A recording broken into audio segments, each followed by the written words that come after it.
what you can do to rid our country of judicial corruption. Before we begin, I would like to ask you, have you ever been affected by judges' decisions? Do you want to cure those problems? We have the solution. There are so many women lawyers at this demonstration today. I've never seen anything like it. Yeah, we look like moms. We are, you've heard the expression disgruntled litigant. We are disgruntled lawyers. We do our cases really well. We go in, we do what should happen, and what should happen doesn't happen. And no matter what we do in the courtroom, why are we here on the street? We're here on the street because we are not being heard in the courtroom, no matter what we do. I went to Stanford. I've practiced 44 years. I'm one of the 3 people in California who's certified as both an appellate and a family law specialist. Think I can get listened to? No. If I can't make this system work, it can't be made to work. That's why we're here. A woman caught up in a corruption scandal has resigned her post with the San Francisco Airport Commission.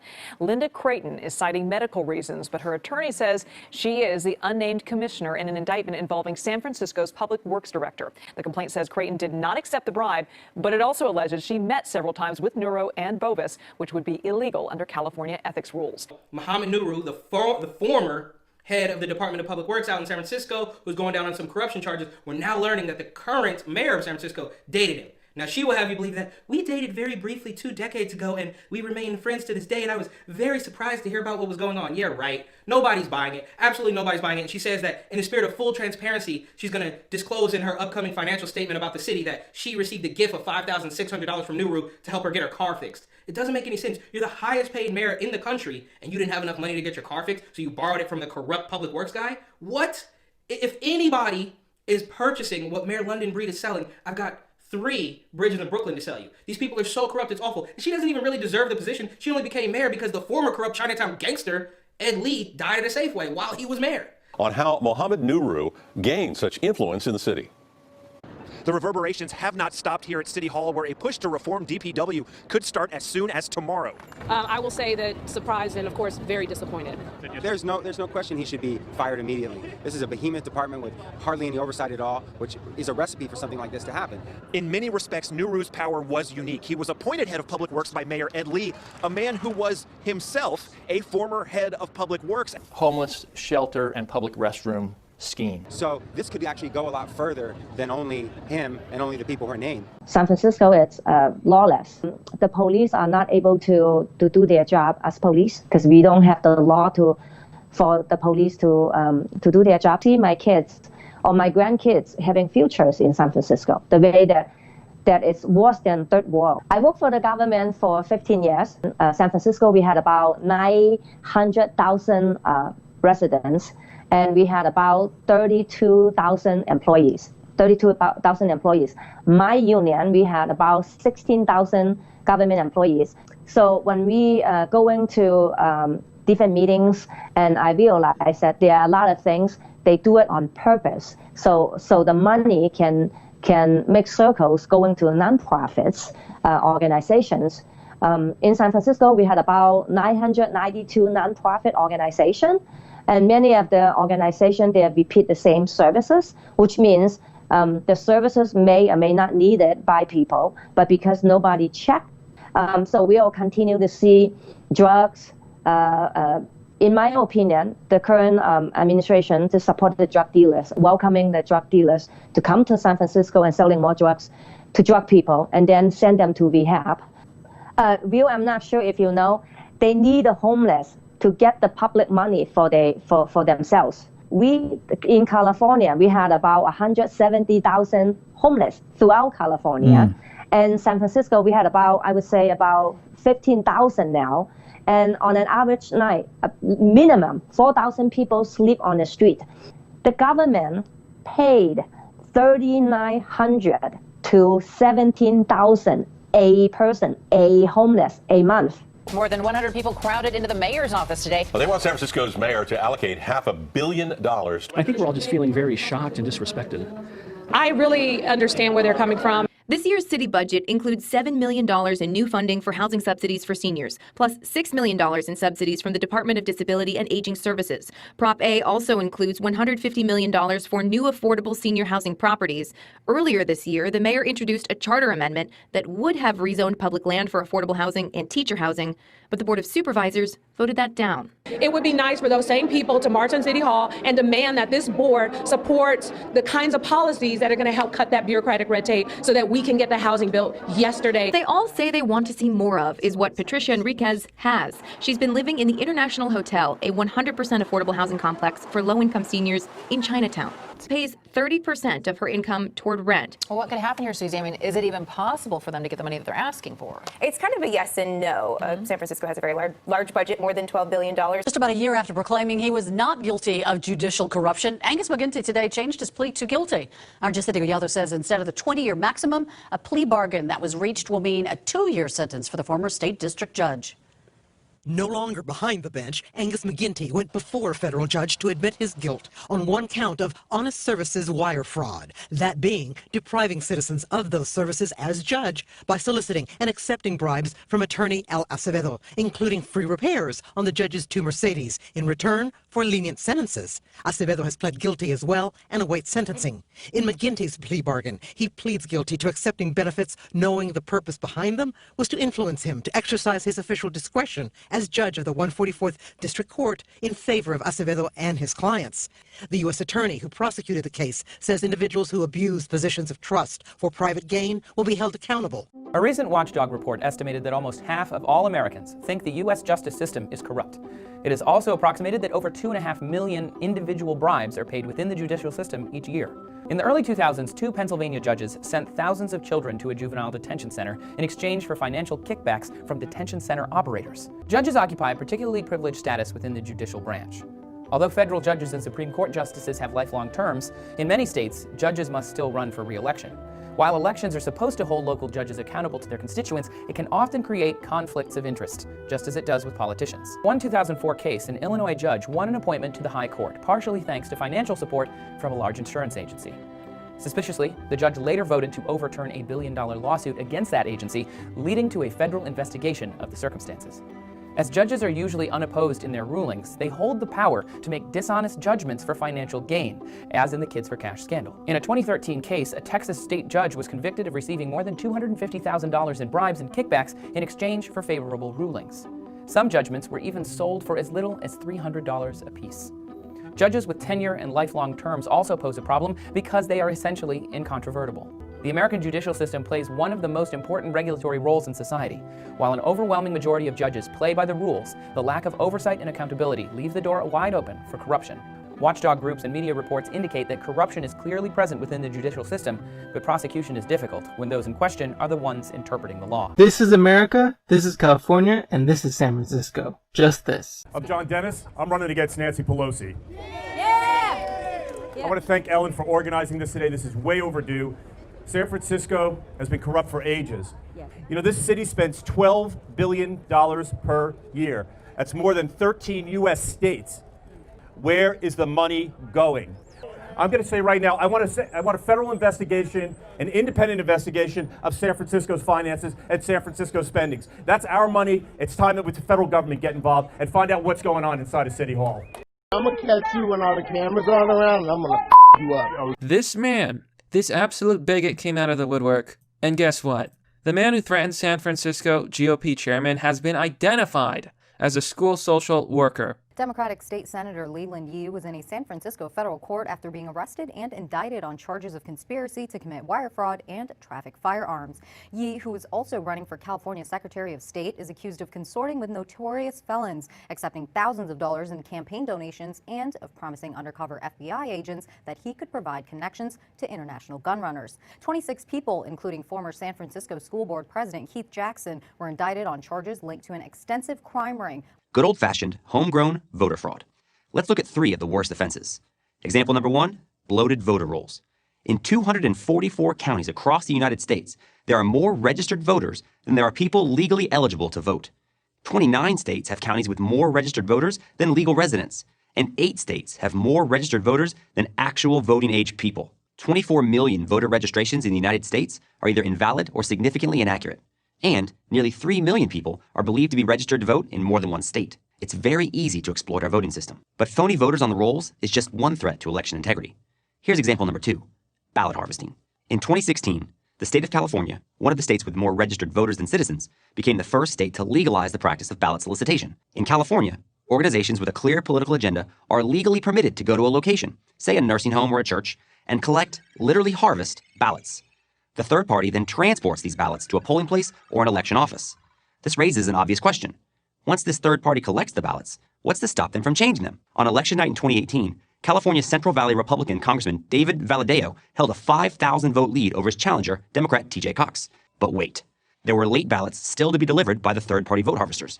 When those votes came in, they broke so overwhelmingly for Cox, in a historically conservative district no less, that Valadao's 5,000 vote victory became an 862 vote loss. In the first major election after ballot harvesting was allowed in California, Democrats won every single congressional seat in Orange County, which had been a Republican stronghold for decades. Voter corruption example number 3, voting by non-citizens. Should you have to be a citizen to vote? Silly question, right? It was once, not anymore. Yes, it's true that federal law prohibits non-citizens from voting in federal elections, but 11 states, all run by Democrats, currently allow non-citizen voting of some kind. Cities such as Chicago and San Francisco, for example, allow non-citizens to vote in certain citywide elections. Why? Because for progressives, demography is destiny, and many see illegal immigrants as future voters. Researchers at Princeton University looked at more than 20 years worth of data to answer a pretty simple question. Does the government represent the people? Now, this is what they found. This axis here represents public support for any given idea. On the left at 0% are ideas that not a single American wants. On the right at 100% are ideas that everyone supports. This axis represents the likelihood of Congress passing a law that reflects any of these ideas, from a 0 to a 100% chance. On this graph, an ideal republic would look like this. If 50% of the public supports an idea, there's a 50% chance of it becoming law. If 80% of us support something, there's an 80% chance. You get the idea. Now, most Americans would probably agree that, with a few exceptions, we should be as close to this ideal as possible. Unfortunately, the way America actually works doesn't even come close. Take an idea that nobody supports, literally nobody, and it has about a 30% chance of becoming federal law. Now, take an incredibly popular idea, the most popular idea this country has ever seen, and there's also about a 30% chance of it becoming law. This means that the number of American voters for or against any idea has no impact on the likelihood that Congress will make it law. The preferences of the average American appear to have only a minuscule, near zero, statistically non-significant impact upon public policy. But there's a catch. This flat line only accounts for the bottom 90% of income earners in America. Economic elites, business interests, people who can afford lobbyists, they get their own line. Look at how much closer their line is to the ideal. When they want something, the government is much more likely to do it. And when they don't, they have the power to completely block it from happening, no matter how much the rest of the country supports it. They get what they want, and guess who ends up paying for it?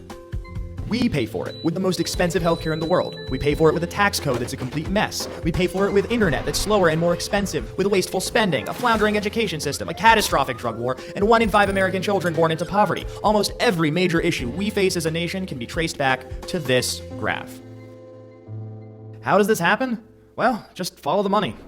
Right now, it's perfectly legal to buy political influence in America. I've spent $1.2 million. The Board of Supervisors denied the project because it cast a partial shadow on an adjacent schoolyard. If you're wondering why housing in San Francisco is expensive, they make it expensive here. It is intentional. San Francisco Mayor London Breed on Friday admitted having a 20-year friendship and brief romantic relationship with a former city worker now under FBI investigation. The FBI and U.S. Attorney's Office have arrested another former San Francisco official, Rodrigo Santos, who served as president of the city's Building Inspection Commission. Santos was arrested Tuesday. Those allegations stem from a complaint filed in January by San Francisco City Attorney accusing Santos of committing permit fraud and writing and cashing fraudulent checks. Lawyers with San Francisco Contracts big donors to Herrera candidate for SF mayor might have violated law by John Cote published 4 a.m. Pacific Daylight Time. San Francisco City Attorney Dennis Herrera, who is running for mayor on a platform that touts his independence from powerful interests, has received more than $45,000 in campaign contributions since 2009 from attorneys at law firms that combined have received millions of dollars in city contracts from his office. There are also at least 6 instances in Herrera's last 2 campaigns where multiple attorneys contributed to him within a few months of their firm receiving a contract worth more than $50,000 from his office. Lawyers are among the most active political donors nationally. Any overlap between Herrera's donors and contractors is coincidental, his camp maintains. Herrera acknowledged that a $500 contribution, the maximum possible under city law, to his 2009 city attorney re-election campaign from Joseph Savary, a member of the board of directors at Lee F. Cabraser Hyman and Bernstein, appears to have been improper. The contribution came in October 2009, less than 6 months after Herrera's office formally approved a $226,250 city contract with that law firm and another to pay the firms for representing the city on a contingency basis and pursuing price-fixing claims against immune vendors starting in 2003. James Quadra, at the time a partner with at least a 20% stake in the other law firm that was part of that contract, Moscone, Embledge and Quadra, also donated the $500 maximum to Herrera just 2 days before the contract was approved in June 2009. Within 6 months of the June 2010 formal approval of a $500,000 contract from Herrera's office to the law firm Hanson Bridget to assist with complex construction litigation cases against the city, 23 attorneys there donated a combined $6,950 to Herrera's campaign, including 7 giving the $500 maximum. Records show, Andrew Giacomini, managing partner at the firm, said the donations were unrelated to the contract. It's kind of a common thing in the San Francisco legal community to be interested in the city attorney's race. It doesn't surprise me at all that multiple people continued to support Dennis mayoral campaign, said Giacomini, who backs Herrera but was barred under the contractor ban from donating to his campaign. We were hired for that project because we had unique qualifications in construction litigation. A dozen attorneys at Orrick, Harrington and Sutcliffe donated a combined $2,542 in June 2009, starting the day after the 6-month prohibition period for a $60,000 December 2008 contract expired. Campaign finance records show, roughly 6 months after those donations, Herrera's office awarded the firm a $185,000 contract to provide counsel on issuing airport revenue bonds. City records show, the firm got a separate $150,000 contract from Herrera's office involving airport bonds in November 2010. Just over a month later, Herrera's campaign received $1,100 in donations from 3 attorneys at the firm. John Martin, director of San Francisco International Airport, though, said he has used Orrick for 30 years to advise him on bond issues, and the firm has a national reputation in municipal finance. Hiring advice. 15 lawyers at Winston & Strawn donated $5,500 to Herrera's re-election campaign in April 2009, less than 5 months after the firm received a $60,000 contract for advice on hiring an administrator for the city's retirement plan. 6 attorneys at Nossaman LLP donated $1,550 in November 2010 after the firm received a $110,000 contract in May 2010 for advice on the Endangered Species Act. City records show, the contracts in question are a fraction of the total awarded by Herrera's office. There's a great many firms that do business with the city and county that have never given me a nickel, Herrera said. Herrera also controls a committee that is dedicated to supporting or opposing state ballot measures, which doesn't have the same donation restrictions as city elections. That committee received $10,000 from Proven Management, a San Francisco construction company with several city contracts, in May 2010. At the time,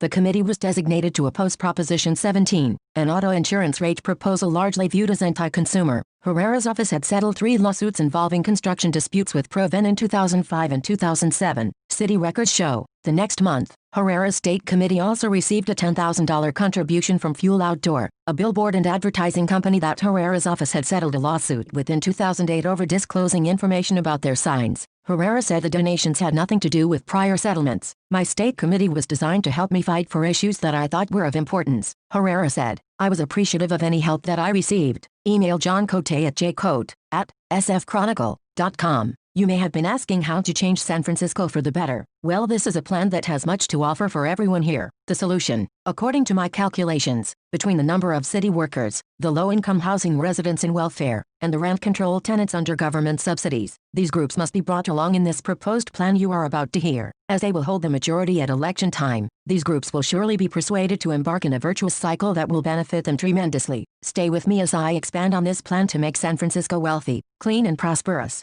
The alternative is to create an information campaign, informing all San Franciscans that we can generate a revival of San Francisco through the creation of a real estate boom. This boom can happen immediately, as soon as it is announced, because it will unleash a mad speculative race to buy land for construction. The secret of how Manhattanites became so wealthy happened in Manhattan in the late 1980s. A real estate boom was unleashed through zoning deregulation and the creation of tax incentives to develop real estate, and that made everyone wealthy. Tenants got bought out for massive amounts of money and replacement properties. Property owners and homeowners received gargantuan prices for their properties, and under pressure to deliver vacant, sellers made substantial deals with their respective tenants. tenants in occupancy made fortunes. This process was incredibly successful, as many tenants not only received huge payments but also new gleaming apartments to live in the majority of instances. It turned these tenants into homeowners themselves. To be very specific, in a process such as the one I am describing, the benefit went to the people and not the politicians. Real estate booms are the most democratic of wealth creation engines that exist because ownership is fragmented and lets everyone gets a piece of gold. Let me describe what I have in mind and how to benefit these groups of stakeholders, the tenants, the public housing people and the government employees, and also the enormous benefits to the local economy, small business owners and industry, as well as the country. To understand this process, I need to explain the particular physical arrangement of San Francisco. As a comparison, Manhattan in New York is barely 24 square miles in size, while San Francisco is double that size, 42 square miles, and mostly comprised of low-rise structures of 1 to 2 stories housing units. This process creates employment, increases the tax base, and will make San Francisco into a combination of Monaco of America and Dubai City of the future, and attracting the multiple industries to the city.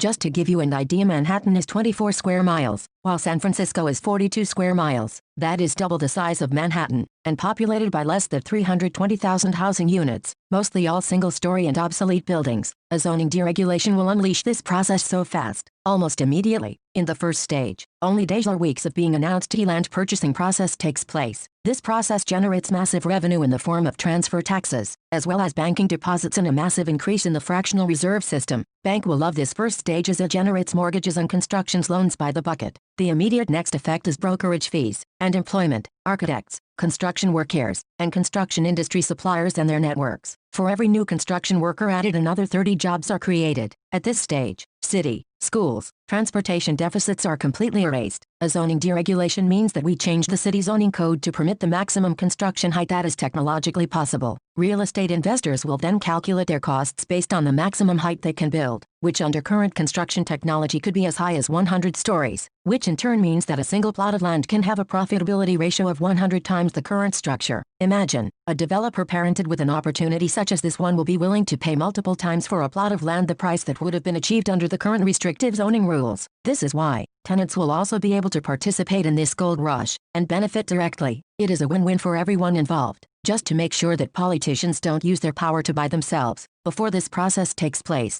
that would be stealing from the people. Don't you agree? This is why every citizen should be incredibly vigilant to make sure this does not happen. Inspect the city for liens to property. Required government officials to sign an agreement specifically prohibiting them to get a lien from over the people. Remember, you have more rights than the people you employ to run your city. As an example, a builder that is allowed to erect a 100-story building will surely compensate everyone in that property handsomely, and likely, as it happened in New York, pay huge sums to the seller and the tenants as well, resulting in all of them collecting massive premiums, sufficiently large to relocate and to replace what they had for better. This process is truly life-changing, and if anyone was to tell you otherwise, you would know they are lying to you or are simply incredibly uninformed. With respect to small business owners, just imagine that a boom such as the one proposed will increase your customers by 100 times, making your small restaurant or shop so much more profitable. To the employment base, carpenters, painters, contractors, technical and clerical people, your employment opportunities will multiply 100-folds, and so will your income. In the case of people in public housing, a smart and honest alternatives would be to create a mechanism for people in public housing to become owners under an ownership plan of condo conversion. Once converted to condominium, the groups could collectively negotiate with the developer for replacement of their living arrangement in money. Again, please remember we are talking low-rise of mid-rise properties here in the city. Therefore, as a low-income tenant in public housing will never have a better opportunity to break your cycle of poverty. Under a real estate boom scenario, you may very well never have to work another day in your life, and likely will be able to pass along your property to your descendants, making them wealthy. Government employees will enjoy a much larger tax base with which to work and improve the city, while at the same time securing your public official profession in a new gleaming city of the future, as long as you are honest, dedicated, and responsible. Lastly, the message to the conservative segment of the population that could be reluctant to change. I have the following message. City planning is a profession that must help plan the future of cities, aid in design is to achieve a cohesive and attractive development that is functional and artistic and classic in its beauty, is to endure as a glorious manifestation of the highest achievement society is capable of, a cohesive creation that will enhance your life and your property value. I am sure that you must desire to have your property surrounded by beauty and quality, and that can be achieved only through competent management and the establishment of design and construction rules that encompass the city as a totality and not as a collection of patchy structures that don't follow a coordinated design. The only problem I see to achieve this goal is that the current entrenched city management is unprepared, lacking in knowledge patrimony, and not sufficiently technical or creative. to deliver the highest level of potential sophistication that could be achieved. To solve this problem as competence, I would recommend attracting the best construction companies in the world as well as the best architects and designers. Companies of the level of Turner Construction, for example, or the architectural firm of IM Pei and Jian Chongpei or others of similar caliber. This is why when it comes to this process it is best to allow private industry to work these particulars instead of an inefficient centralized government planning process. I therefore would prohibit city officials to interject in the process and limit this function to inspecting and clearing permits, fast and efficiently. A means of comparison is in the fact that in Manhattan a large skyscraper is generally finished in less than 9 months. This model of efficiency can only be rendered when the recording and registration process is equipped with the latest technology and most accurate record keeping. Thus, a transformative redesign of the many city agencies is a must-have. There is more. The experience of building a city of the future in San Francisco will generate the expertise and know-how to make San Francisco and California into a leader in construction globally, and give the ability to American architects and engineers to replicate the work achieved here around the world. Just dream how exciting this process can be. A real estate boom in San Francisco will very likely grow organically entire industries, in furniture, construction materials, industry, and design. Construction workers in Manhattan earn easily more than $200,000 annually. This entire process I have calculated could generate an economic boom that could easily reach in excess of $40 trillion. As a comparison, the entire GDP of California currently stands as $2.9 trillion, a puny figure by comparison. At present there is a competition globally to create the best city of the future, and to replicate it around the world. San Francisco is the canvas for such endeavor, and this process will eliminate homelessness, drug trafficking and the current corrupt parallel economy that has permeated California for the last 3 decades. My message for anyone watching this video is simple. Take your pen and paper and your calculator and do the math. You will discover that this proposal is beautiful. It is evolution, betterment, and an uplifting idea that can be a reality right now. You may have been asking how to change San Francisco for the better. Well, this is a plan that has much to offer for everyone here. I wish I was running for mayor. I would guide you to this spectacular transformation very quickly. San Francisco, a city with so much poverty, does not have to be. This city and its inhabitants deserve better, and making it happen is so easy. The political administration should stop taking from and oppressing the citizens and businesses of the city, and start facilitating a future that can make us happy, integrated and proud of participating. Nothing moves mountains more than hope. While hope is within some future unknown, this proposal is a reality that it is easy to embrace, and to bring it into a reality very fast. The past actors that have been preaching equality, fairness, racial equity are all in my opinion confused, and they have delivered nothing to you in the past, nor will deliver anything of value to you in the future. They simply have perpetuated poverty, drug addiction, taxes, and pressing policies that have made many run away from San Francisco. Recognizing that realities are imposed on us, but others, generally against our will and without us noticing it. Freedom can only happen with material freedom, and prosperity is the way to freedom. And in closing I will say the following. While I do not know the current actors in the political management of San Francisco personally, my impression from being here witnessing how they operate has been terrible so far. While I have no basis for disputing any of the findings in this video, as it is a collection of accounts by multiple parties confirming my suspicions about the people that took office under what I imagine was a promise to make the lives of the people better, what my experiences has been is a terrible perspective. Starting with the threatening letters I have seen from the short-term rental office of San Francisco directed to property owners that dare to rent their properties, with nothing more than harassment notifications threatening them with legal action by the city attorney, and the crazy imposition demanding regular citizens to relinquish their rights for the benefit of authoritative and abusive public officials foaming at the mouth to punish property owners and business owners, to what I believe it to be the office of the city attorney engaging in litigious behavior that seems to concern itself with extracting funds from victimizing citizens, right and left, and tuning the office of the city attorney into something close to a profit center, instead of becoming a force for the good of the people. I could be wrong, but these are my impressions from researching the city and how it functions. I am hoping that this very unfavorable perspective is changed by the actions of the government participants. In other instances, related to the homeless in San Francisco, it seems this government has only sought to exploit this population for federal credits, as explained by one of our San Francisco residents, is something that I personally find immoral and objectionable. I have interviewed homeless people. Many of them told me they had been living on the streets for decades. Nice people, with the only crime that they had committed was to be vulnerable to drug addiction. I therefore question how genuine the people that run the city are to permit this condition to persist when they have a budget that exceeds $12 billion